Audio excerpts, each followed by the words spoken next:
Bismillahirrahmanirrahim. Assalamualaikum warahmatullahi wabarakatuh.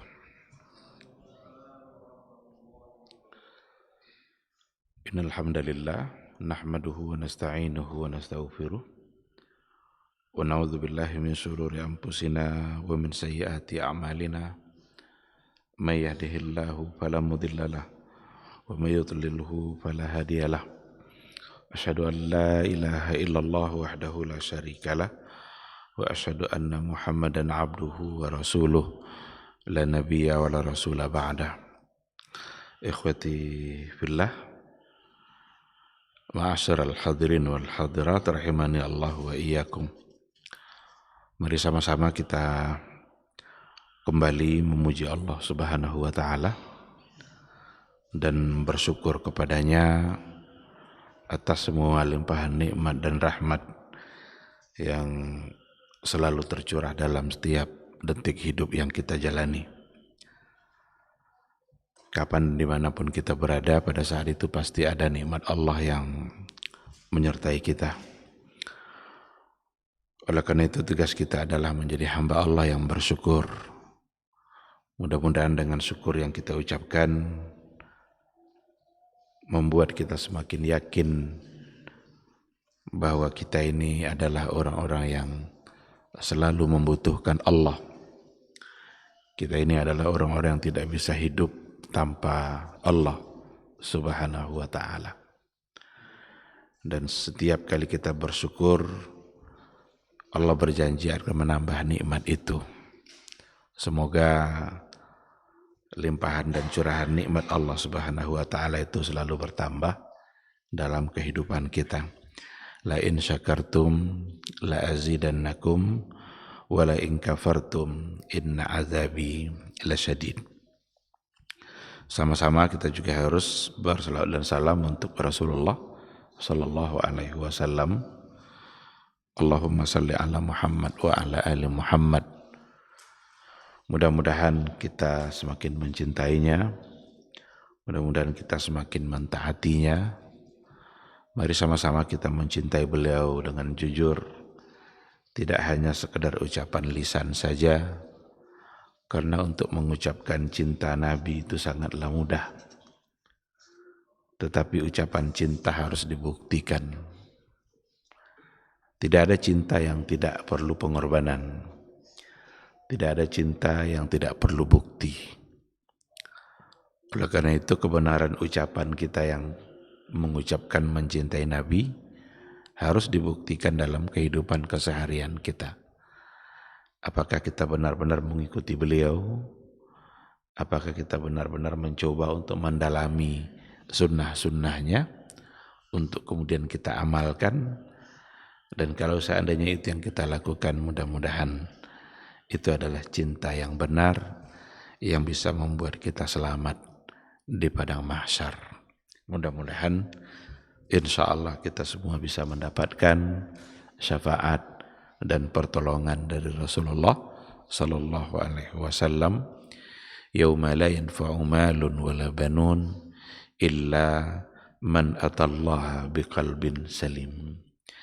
Suatu hari di mana tidak lagi bermanfaat harta dan anak-anak, tidak lagi bisa membantu kita. Yang akan bisa membantu kita di hari itu adalah amal-amal ibadah, amal-amal saleh yang telah kita laksanakan berdasarkan kepada qalbun salim, hati yang selamat, hati yang ikhlas, tulus, murni semata-mata hanya karena Allah Subhanahu wa ta'ala. Oleh karena itu apapun amalan yang kita lakukan, jangan dicampuri niatnya. Apapun amalan ibadah yang kita lakukan, hendaklah kita memurnikannya semata-mata hanya karena Allah Subhanahu wa ta'ala. Karena ibadah yang dicampuri oleh niat-niat yang lain, oleh riya dan lain sebagainya, itu tidak akan bermanfaat bagi kita di akhirat kelak. Baik ikhwati fillah, ma'asyiral hadirin wal hadirat rahimani Allah wa iyyakum. Kita kembali pada pagi hari ini untuk melanjutkan kajian tauhid kita yang dalam hal ini masalahnya atau permasalahan yang sudah kita bahas sebelumnya adalah berkaitan dengan perkara-perkara yang sebagai konsekuensi dari iman kita kepada Allah Subhanahu wa taala. Apa makna dari kita beriman kepada Allah? Sudah dua hal yang kita bahas.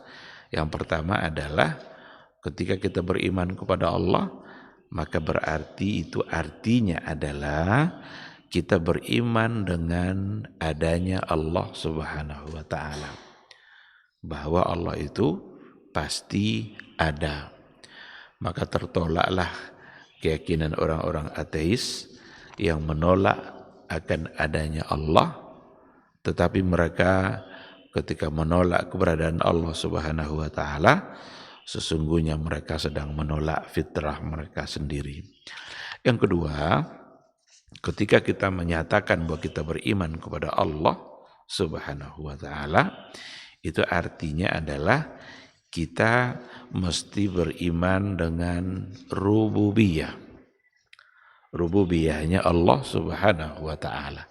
Ini yang terakhir yang kemarin sudah kita bahas, beriman kepada rububiyah itu adalah mengesahkan Allah Subhanahu wa taala, meyakini bahwa Allah itu satu, tidak berserikat dalam perbuatannya. Ketika Allah melakukan sesuatu, itu hanya Dia yang melakukan dan hanya Dia yang mampu untuk melakukan itu.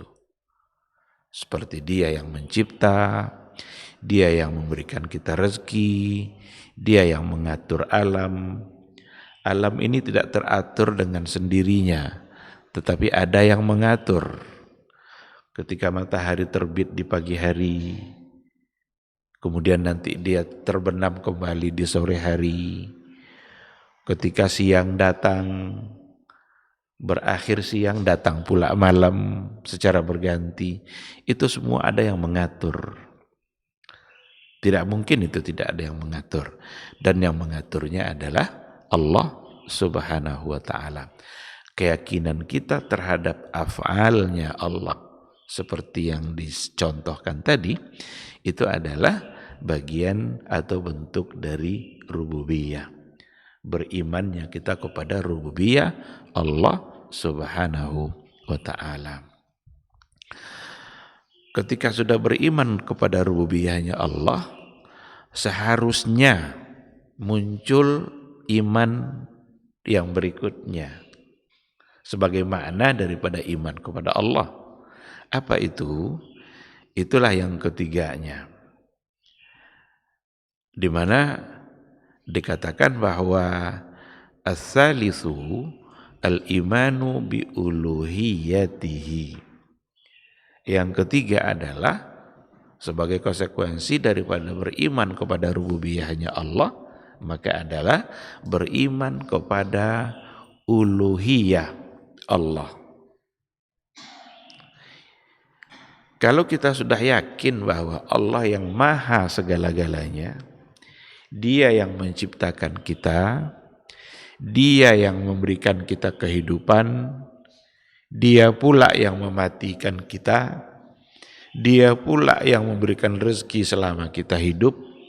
Kalau itu sudah kita yakini, seharusnya kita mesti memberikan ketundukan kita kepada Dia dalam ibadah kita. Maka ketundukan kita kepada Allah dalam hal ibadah, mentauhidkan Allah dalam ibadah kita, itulah sesungguhnya yang disebut sebagai tauhid al-uluhiyah. Beriman kepada Allah dari sisi uluhiyah. Siapa lagi yang harus kita sembah? Siapa lagi yang harus kita ibadahi? Selain daripada Dia yang memberikan kita kehidupan. Dia yang memberikan kita segala macam bentuk kebaikan.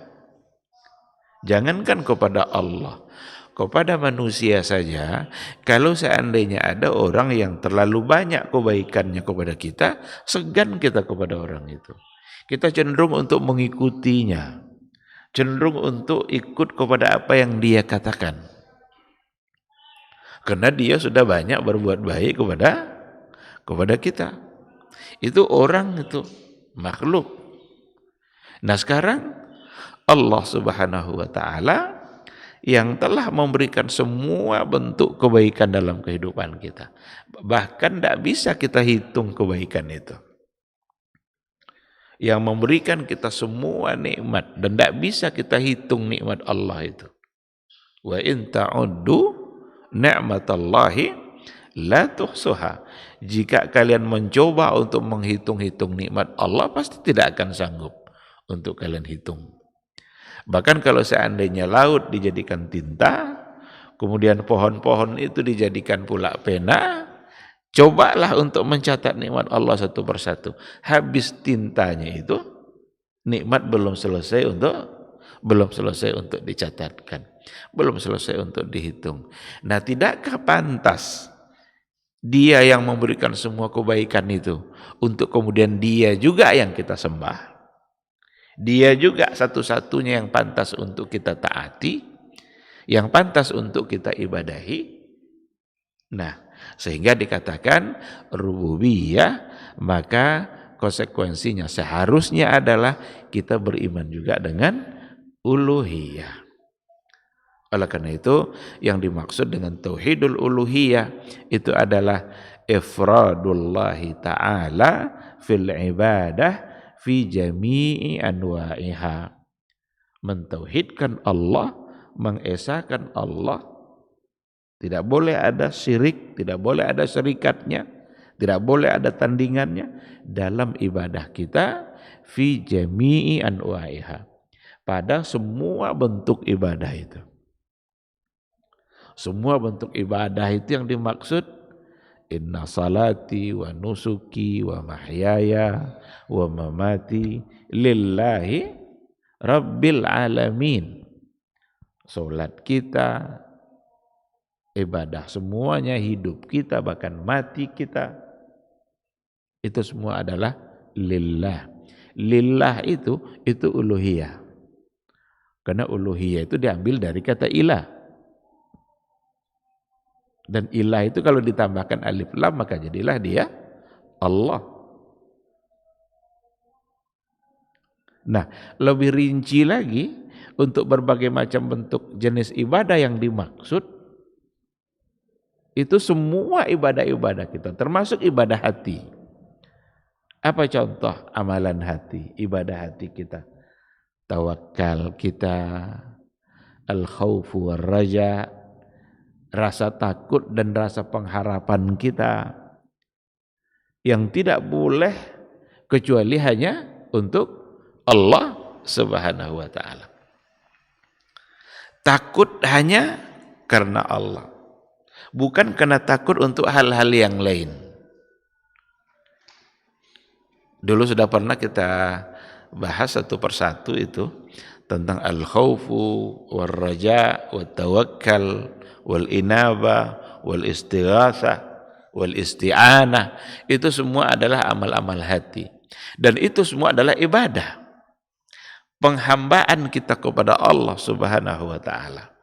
Kalau seandainya kita sudah merasa takut, bukan lagi ketakutan itu untuk Allah, maka berarti itu sudah ada yang salah. Kita takut nanti rezeki kita berkurang kalau seandainya begini. Kalau seandainya nanti kita tidak ikut kepada ketentuan-ketentuan yang diatur oleh atasan kita, yang ternyata ada sebagiannya barangkali itu tidak sesuai dengan ketentuan Allah, lalu kita taati juga ketentuan yang salah itu karena takut tidak mendapatkan rezeki umpamanya, berarti itu sudah mulai salah. Karena rezeki kita yang memberinya adalah Allah Subhanahu wa ta'ala. Kalau seandainya nanti kita takut mendapatkan musibah atau kita khawatir nanti kita menjadi sakit kalau seandainya kita melewati satu tempat yang dianggap tempat itu adalah tempat yang keramat atau angker dan lain sebagainya. Kalau lewat situ nanti kita bisa sakit. Berarti kita sudah menganggap bahwa musibah itu datang dari selain Allah Subhanahu wa taala. Berarti itu sudah ada masalah. Sudah bermasalah dalam akidah kita, dalam uluhiyah kita. Kenapa demikian?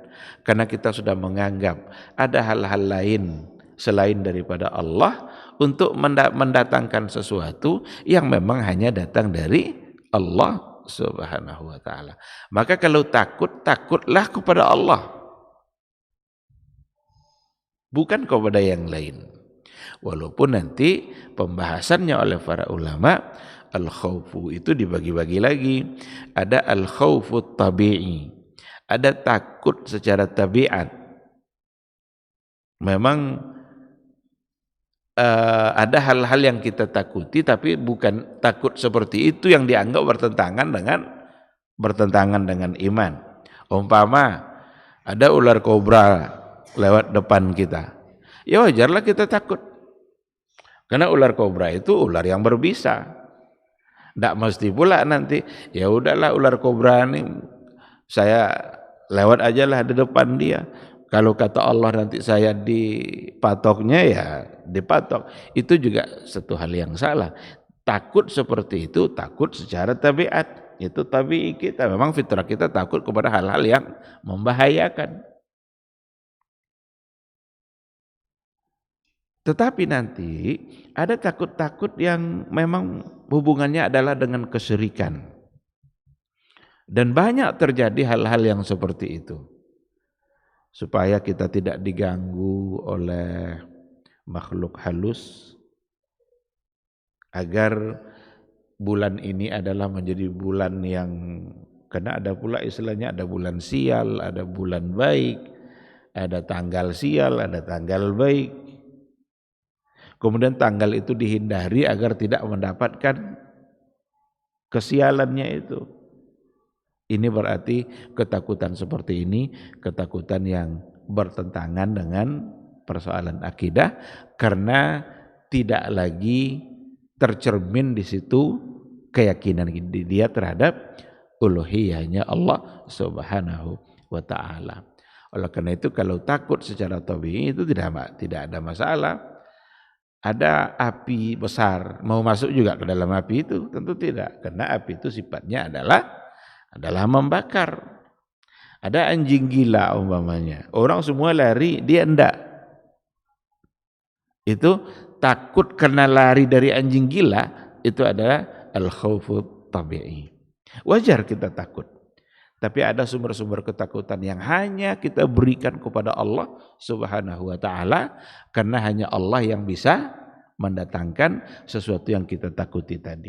Dan yang itulah yang dimaksud dengan persoalan yang hubungannya dengan al-uluhiyah. Ikhwati fillah,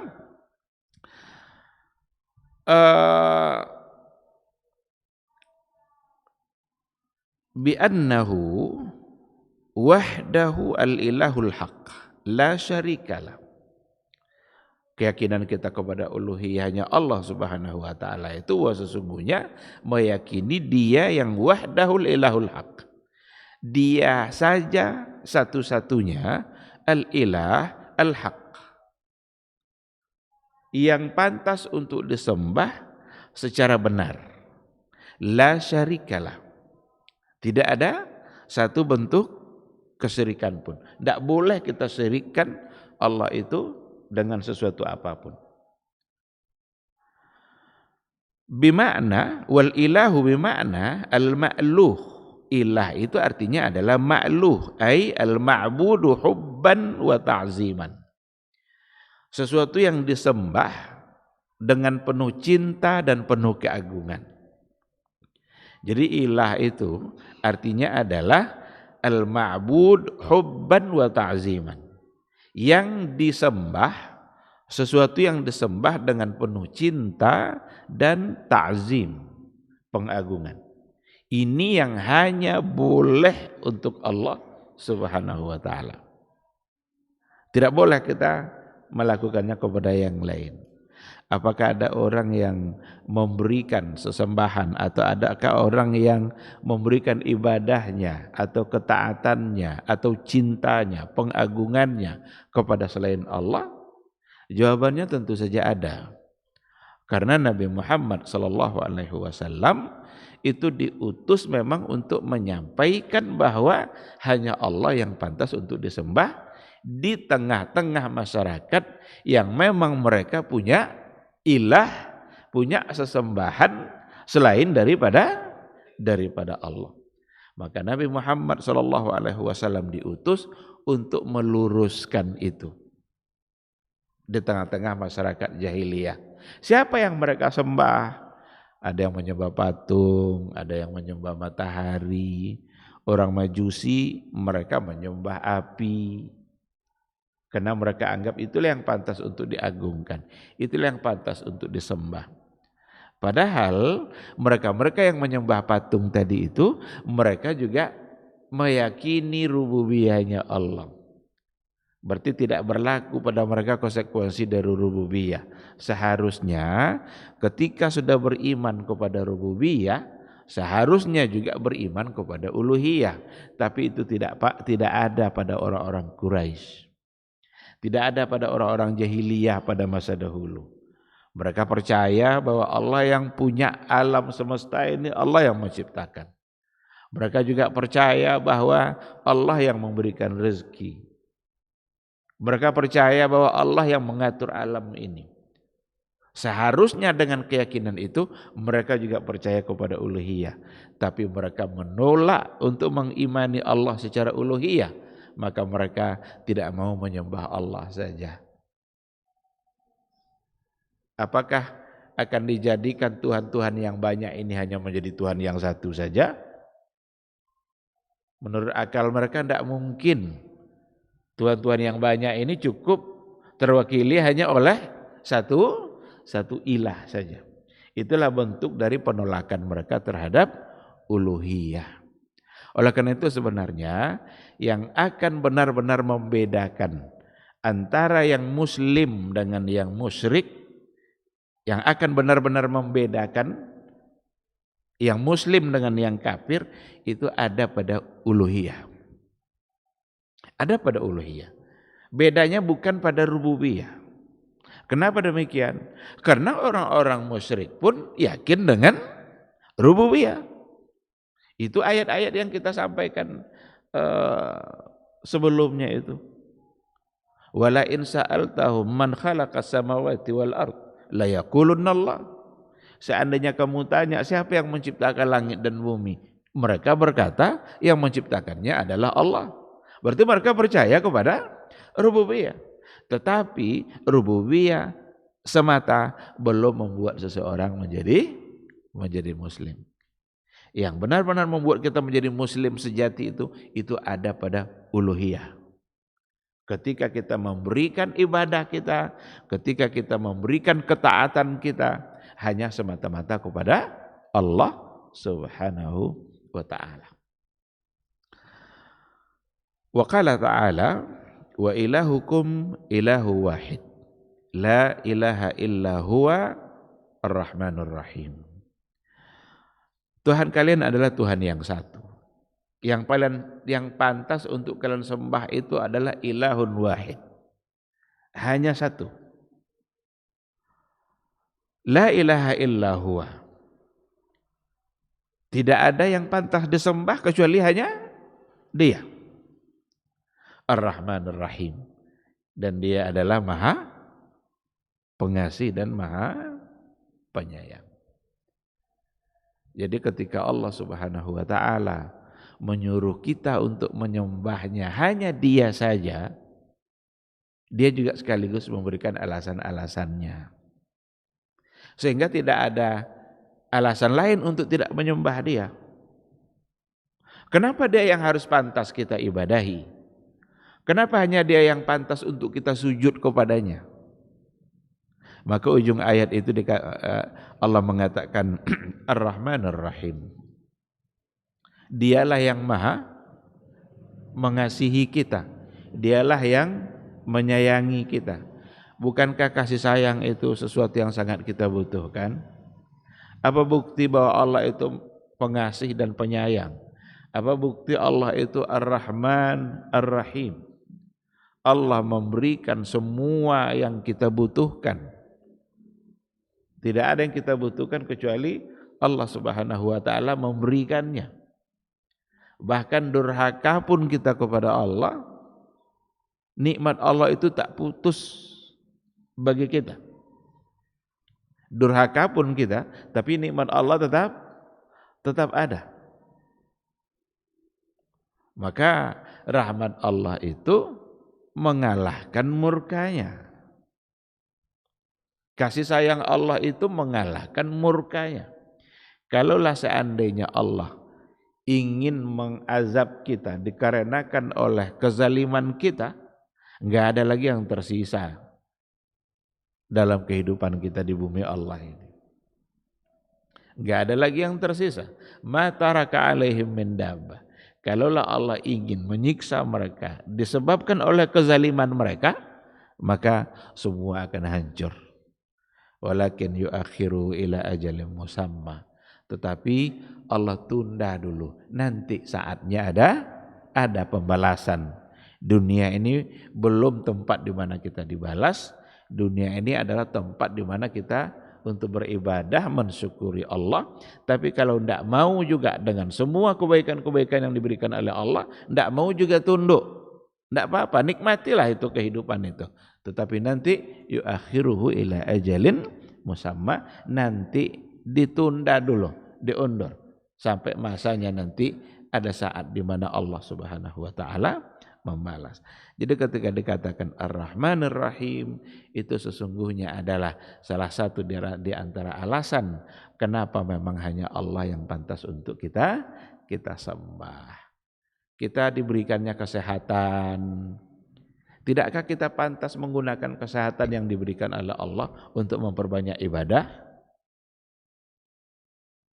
Alhamdulillah, kita dimudahkan oleh Allah Subhanahu wa taala, bangun pagi-pagi, lalu kita kerjakan ibadah subuh.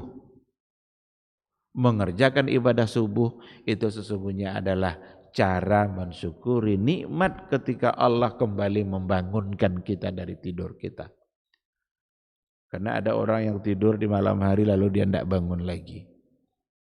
Langsung itu adalah kematian bagi dia. Ketika kita dibangunkan oleh Allah, itu adalah nikmat yang luar biasa yang harus kita syukuri. Apa syukur kita? Apa bentuknya syukur kita dari nikmat dibangunkan kembali? Salat kita subuh, kita kerjakan perintah Allah.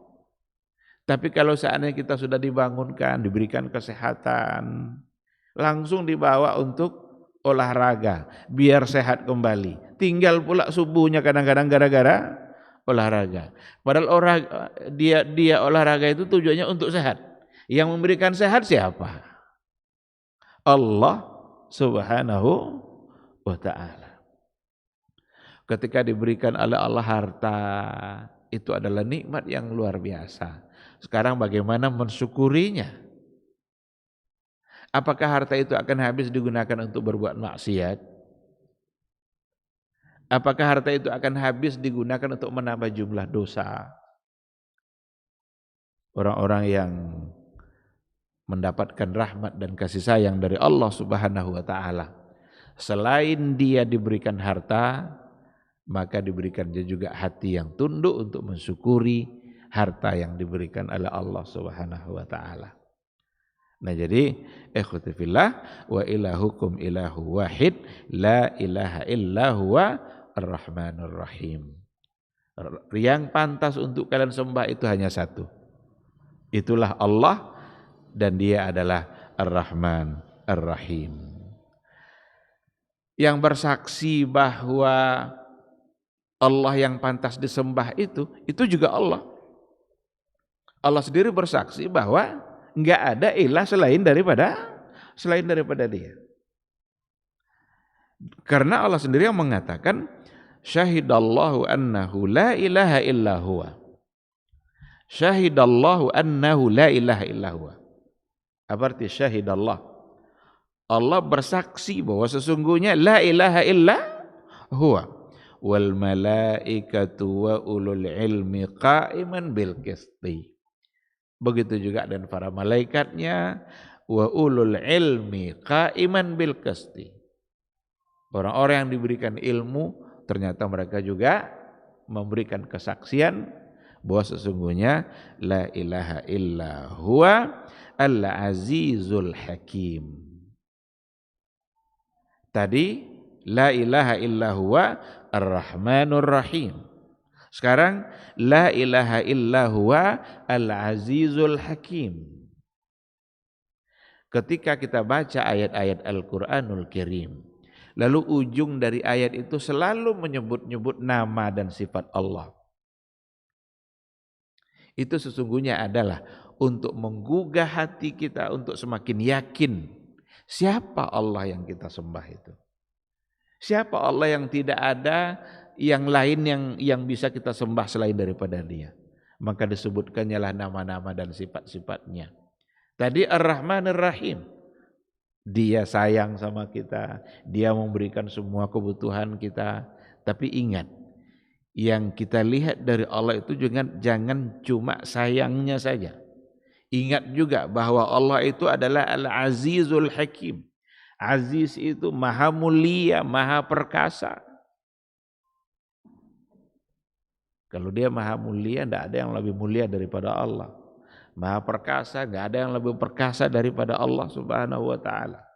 Allah itu bisa berkehendak dalam kehidupan kita, apapun yang ingin Dia lakukan.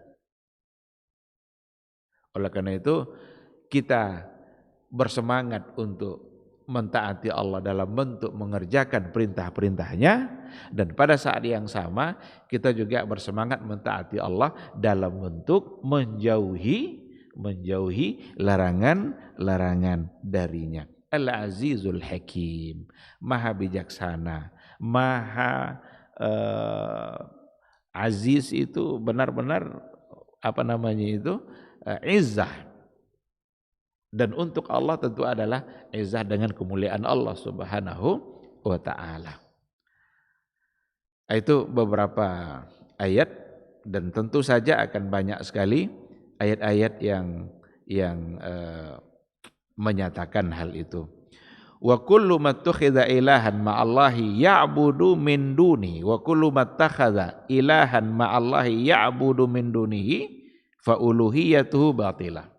Maka semua yang diambil selain Allah sebagai sesembahan berarti fa uluhiyatuhu batilah. Maka uluhiyahnya batil. Kalau seandainya ada orang yang mengambil atau menjadikan sesuatu selain Allah sebagai sesembahannya, tempat mengadunya, tempat berdoanya, berarti uluhiyahnya batil. Bermasalah uluhiyahnya. Dia mengadu kepada kuburan-kuburan keramat, dia mengadu kepada sesuatu yang dianggap itu yang akan bisa nanti menyelesaikan masalahnya, berarti akan bermasalah pada uluhiyah. Karena kita juga sudah mengulang-ulang ayat-ayat Al-Qur'anul Karim, dan diantaranya adalah iyyaka na'bud wa iyyaka nasta'in. Hanya Engkau yang kami sembah, dan hanya Engkau pula tempat kami meminta.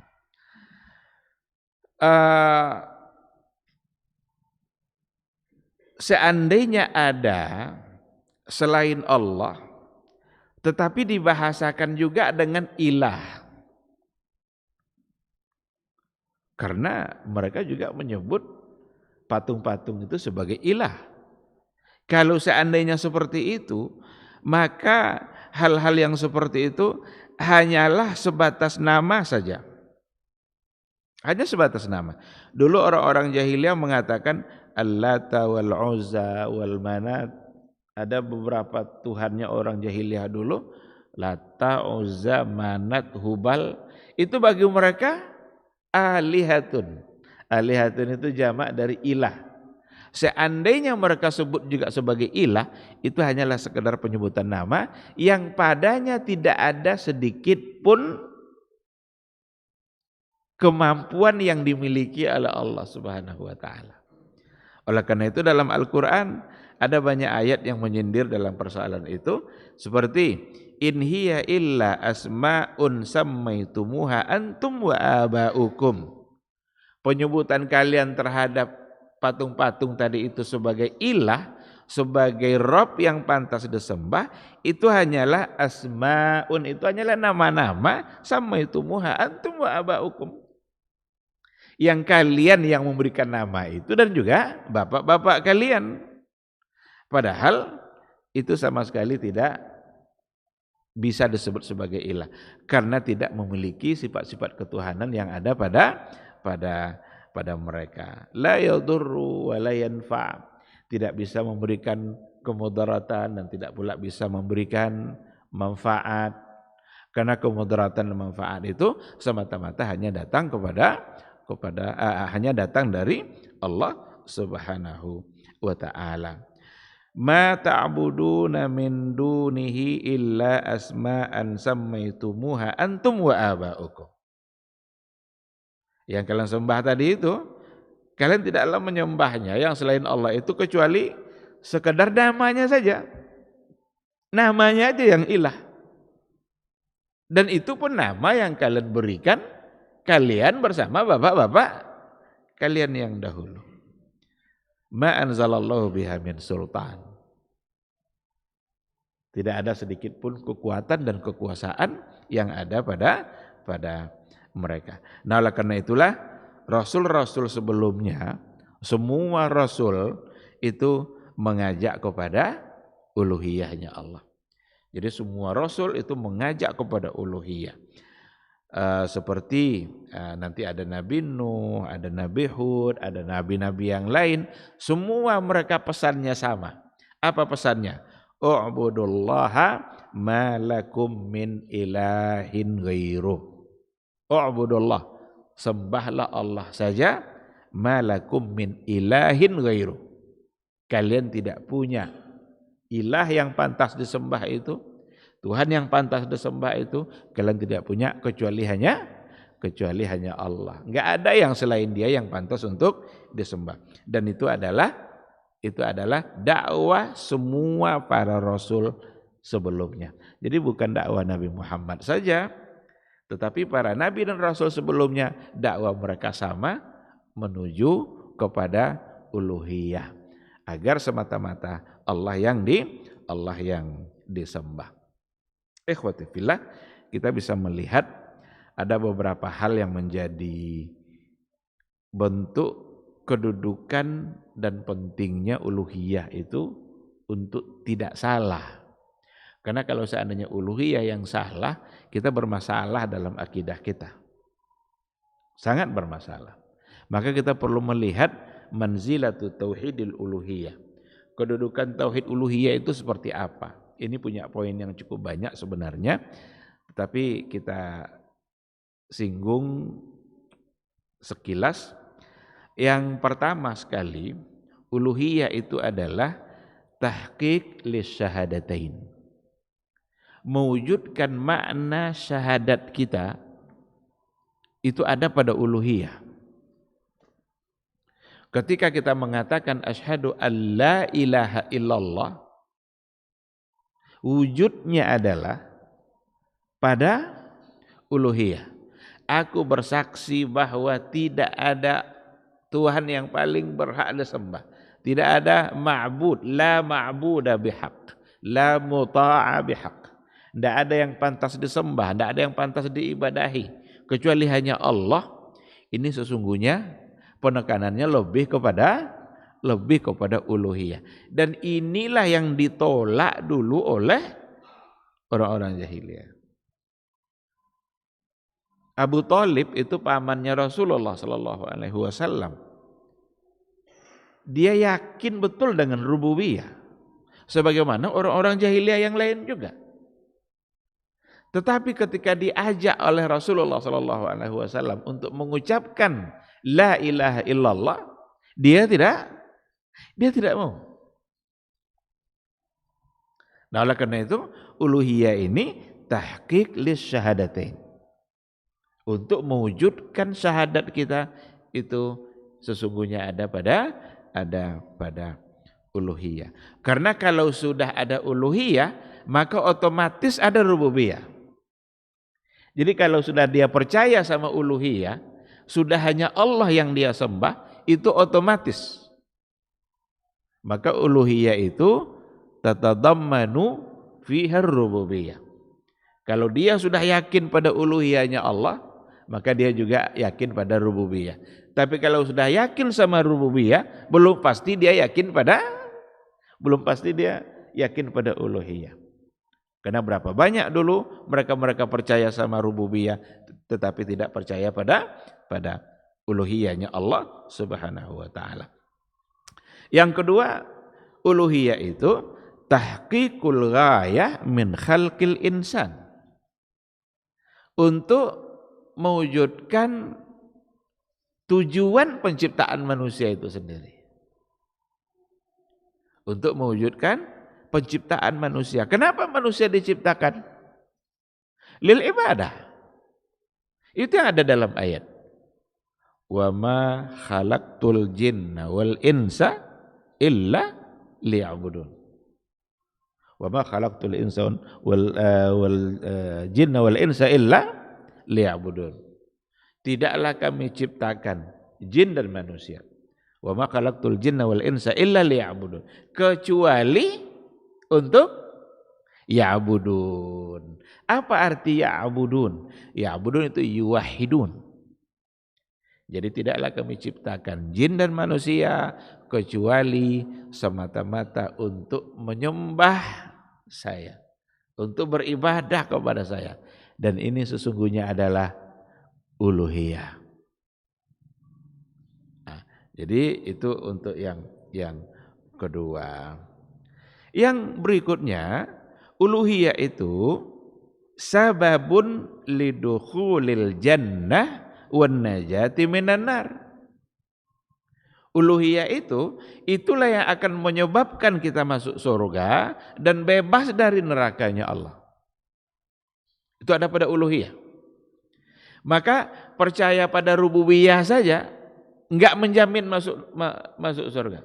Karena Abu Jahal juga percaya pada rububiyah. Yang akan membuat kita masuk pada surganya Allah itu dan jauh dari neraka itu ada pada uluhiyah. Ketika kita benar-benar bertauhid, ketika kita tidak syirik, tidak menduakan Allah dalam ibadah kita, tidak kita berdoa kecuali hanya kepada Allah, berarti itu adalah tauhid. Kalau seandainya benar-benar kita bertauhid, di situ tidak ada syiriknya, maka insya Allah masuk surga. Apa kata Allah kata Rasulullah SAW dalam hadisnya, man mata la yusyriku billah dakhalal jannah. Man mata la yusyriku billah dakhalal jannah. Barang siapa yang mati dan dia tidak berbuat syirik kepada Allah, dakhalal jannah. Pasti masuk surga. Dalam ayat apa kata Allah? Alladzina amanu wa lam yalbisu imanahum bizulmin ulaika lahumul amnu wa hum muhtadun. Orang-orang yang beriman dan dia tidak mencampuri imannya itu sedikit pun dengan kesyirikan. Bizulmin, dengan kezaliman. Kezaliman di situ artinya adalah kesyirikan. Ulaika lahumul amnu. Itulah mereka yang akan selamat. Itulah mereka yang akan aman. Selamat mereka nanti. Wa hum muhtadun. Dan itulah orang-orang yang mendapatkan petunjuk. Orang-orang yang kalau benar uluhiyahnya, tidak ada sedikit pun unsur kesyirikannya, dia akan dijamin mendapatkan syafaat dari Rasulullah sallallahu alaihi wasallam. Maka ada di antara sahabat bertanya kepada Rasulullah, ya Rasulullah, man as'adun nasi bi syafaatika yaumal qiyamah. Ya Rasulullah, siapakah orang yang paling berbahagia nanti di akhirat kelak untuk mendapatkan syafaat dari kamu? Apa jawaban Nabi? Orang yang berbahagia nanti untuk mendapatkan syafaat saya, man qala la ilaha illallah, barang siapa yang mengatakan la ilaha illallah khalisan, khalisannya apa? Murni, ikhlas, tanpa ada sedikit unsur kesyirikan. Berarti ada pada uluhiyah. Khalisan min qalbi. Benar-benar murni, tidak dicampuri oleh kesyirikan. Oleh karena itu, uluhiyah benar-benar akan menyelamatkan kita dari nerakanya Allah, membuat kita masuk surga dan membuat kita bisa mendapatkan syafaat dari Rasulullah sallallahu alaihi wasallam. Nah, poin berikutnya, uluhiyah itu tauhidul uluhiyah mutadamminun li tauhidir rububiyah wa tauhidil asma'i was sifat. Beriman kepada uluhiyah, kalau benar uluhiyah kita, maka otomatis iman kita kepada uluhiyah itu membuat kita juga mentauhidkan Allah pada rububiyah dan mentauhidkan Allah pada asma was sifat. Kalau kita sudah beriman dan kalau seandainya kita sudah tauhid, kita benar pada uluhiyah ini, benar-benar hanya Allah yang kita sembah, maka itu adalah cerminan dari tauhid rububiyah yang benar dan juga cerminan dari tauhid al-asma' was sifat, nama dan sifat-sifat Allah. Maka ujung-ujung dari ayat yang kita baca tadi itu, ketika Allah bicara tentang uluhiyah, la ilaha illa huwa, selalu diakhiri ayat itu dengan nama dan sifat-sifat Allah Subhanahu wa taala. Itu dua ayat contoh tadi. La ilaha illa huwa ar-rahmanir rahim. La ilaha illa huwa al-azizul hakim. Al-azizul hakim itu adalah nama-nama Allah yang mulia dan di dalam nama Allah itu ada sifatnya. Maka itu al-asma was sifat. Beriman kepada uluhiyah, tauhid uluhiyah yang benar, itu membuat kita juga akan pasti beriman juga kepada al-asma was sifat. Oleh karena itu, perjuangan kita yang paling besar itu sesungguhnya adalah untuk meluruskan uluhiyah kita kepada Allah, untuk menghindarkan kita dari semua bentuk kesyirikan. Jangan sampai kita melakukan sekecil apapun kesyirikan-kesyirikan yang ada. Karena sekarang juga sudah semakin didangkalkan tentang kesyirikan itu, kita sudah didangkalkan oleh banyak orang, bahkan oleh tradisi kita sendiri. Ada hal-hal yang di dalamnya kesyirikan, tetapi karena itu dianggap sebagai budaya, maka dianggap itu hal yang biasa. Padahal di dalamnya ada syirik. Ini berbahaya, karena kita yang akan bertanggung jawab untuk diri kita di akhirat kelak. Buat apa kita mengikuti sebuah budaya kalau seandainya di dalamnya ada syirik? Mati kita nanti ahli budaya tidak bisa menolong kita. Tapi kalau seandainya kita tinggalkan sesuatu yang berbuat syirik itu, nanti di akhirat insya Allah kita bisa selamat. Banyak yang mendangkalkan makna syirik itu sekarang. Ada hal-hal yang sudah nyata-nyata syirik saja, itu ingin dianggap tidak sebagai sebuah kesyirikan. Berdoa hanya kepada Allah. Tidak boleh menjadikan orang yang sudah mati bertawassul, tempat kita bertawassul kepada Allah. Karena itu juga bagian dari kesyirikan. Kalaulah boleh bertawassul kepada yang sudah mati, maka kepada Nabi lah yang paling tepat untuk bertawassul. Tapi itu tidak boleh. Karena Nabi kita sudah wafat dan dia tidak lagi bisa melakukan hal-hal yang ketika dia dulu masih hidup. Kalau dia masih hidup, datang ke Nabi, minta didoakan, boleh. Banyak terjadi dalam kehidupan sahabat-sahabat. Bahkan ada orang buta aja, buta matanya, datang sama Nabi, ya Rasulullah saya ini buta, tolong doakan agar saya bisa melihat. Nabi ikut mendoakannya dan pada akhirnya dia bisa melihat. Tapi ketika dia masih hidup, lama hujan tidak turun. Nabi ketika itu sedang berkhutbah. Ada di antara sahabat yang berdiri, ya Rasulullah, udah lama tidak hujan ini Rasul. mati ternak kami, kebun kami sudah kering. Tolong doakan ya Rasulullah agar hujan turun. Berdoa Nabi. Lalu turunlah hujan. Itu tawasul ketika Nabi masih hidup. Tapi kalau sudah meninggal, tidak ada dalam catatan sejarah sahabat, Umar kah, Abu Bakar kah, Utsman kah, yang datang kepada Nabi untuk minta didoakan. Justru yang terjadi sebaliknya. Apa kata Umar bin Khattab ketika ia datang kepada Al-Abbas pamannya Rasul? Dulu ketika Rasul masih hidup, kami datang menemui Nabi agar Nabi berdoa kepada Allah Subhanahu wa taala. Tapi sekarang Rasul sudah wafat, maka kami datang kepada kamu wahai Al-Abbas sebagai paman Rasul yang paling dekat, orang yang dekat dengan Rasulullah sallallahu alaihi wasallam. Maka Umar datang kepada Al-Abbas, bukan kepada Nabi yang sudah wafat.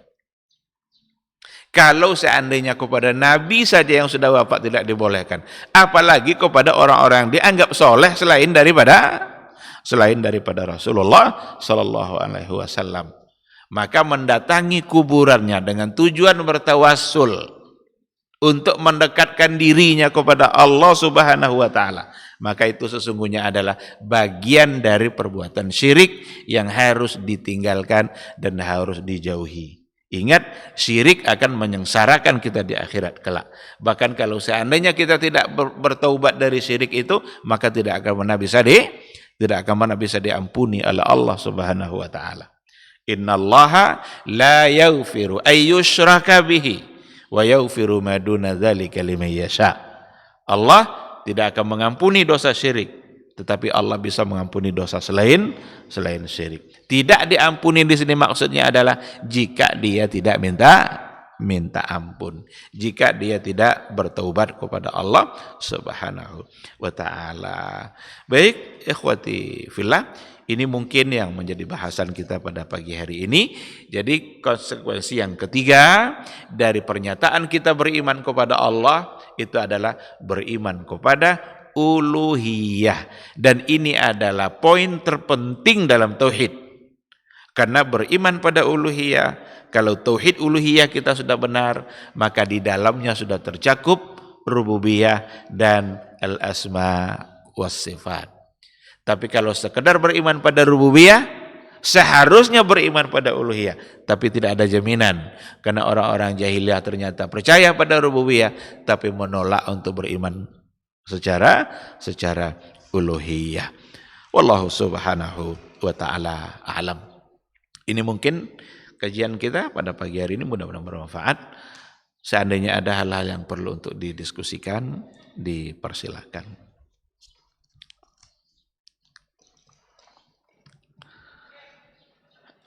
Silakan.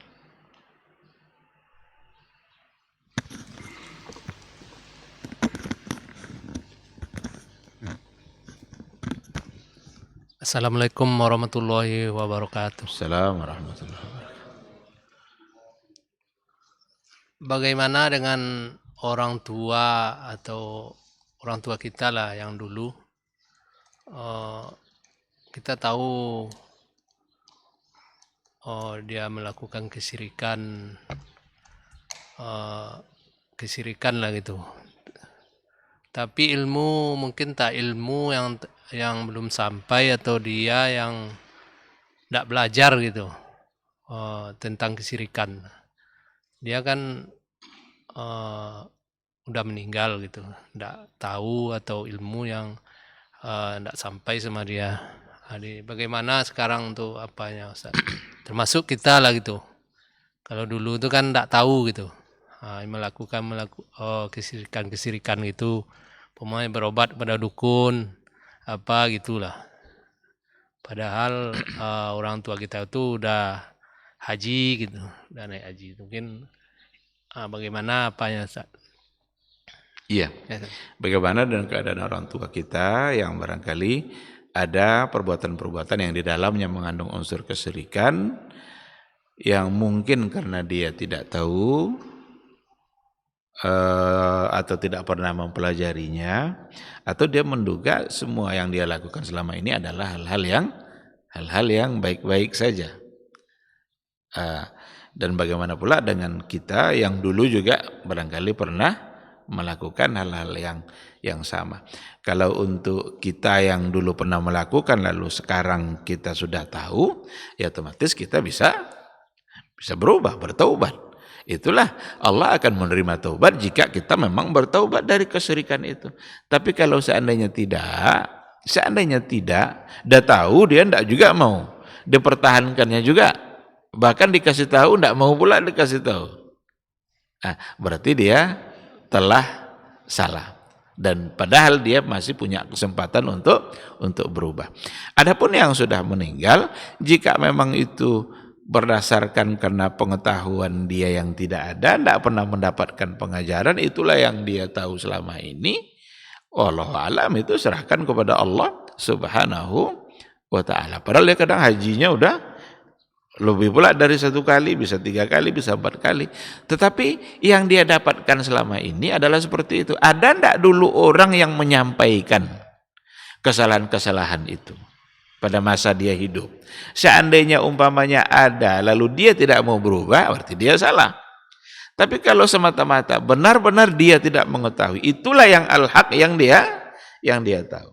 Wallahu alam, kita hanya berdoa, serahkan kepada Allah Subhanahu wa ta'ala. Mudah-mudahan Allah bisa mengampuni, itu berada pada kehendak Allah. Karena ya bisa dikatakan dulu memang jarang untuk dibahas seperti itu. Maka ketika kita bahas perkara-perkara seperti itu hari ini, itu dianggap kaji baru. Dianggap ini perkara baru. Oh, dari dulu kami dapat dari bapak-bapak kami, nenek moyang kami dari dulu. Begitu. Datang kita mengatakan bahwa itulah perbuatan syirik. Dianggap kaji yang baru, bahkan dianggap itu yang sesat. Dianggap itu yang salah. Kita memohon kepada Allah Subhanahu wa ta'ala agar Allah memudahkan hidayah itu sampai kepada banyak orang, dan agar kita semakin bersemangat untuk belajar, karena fungsi belajar ya untuk berubah. Fungsi belajar itu bukan mengulang-ulang yang lama. Kalau belajar sekedar mengulang-ulang yang lama, enggak terlalu berfungsi. Tapi kalau belajar untuk berubah menjadi lebih baik, itu baru belajar namanya. Sekarang ada banyak perkara-perkara yang ternyata di dalamnya ada unsur kesyirikan. Sekarang kita pelajari, oh ternyata itu syirik. Apa bukti bahwa kita sukses belajar? Tinggalkan kesyirikan itu. Tapi kalau enggak, oh ini kan dari dulu, mak-mak kami, bapak-bapak kami dari dulu begini juga. Dia belajar juga nih, tapi melanjutkan kesalahan yang lama. Berarti itu tidak belajar namanya itu. Yang belajar itu niatnya harus mengangkat kebodohan dari diri. Kalau memang selama ini kita jahil dalam persoalan itu, lalu kemudian belajar, ya berarti kita harus berubah, mengambil mana yang lebih baik, jika memang itu berdasarkan kepada Al-Quran dan Sunnah. Karena kita menyampaikan apa yang ada pada Al-Quranul Karim dan apa yang ada pada hadis-hadis Rasulullah Sallallahu Alaihi Wasallam. Sekarang begitu, Wallahu Subhanahu Wa Ta'ala alam. Ada lagi?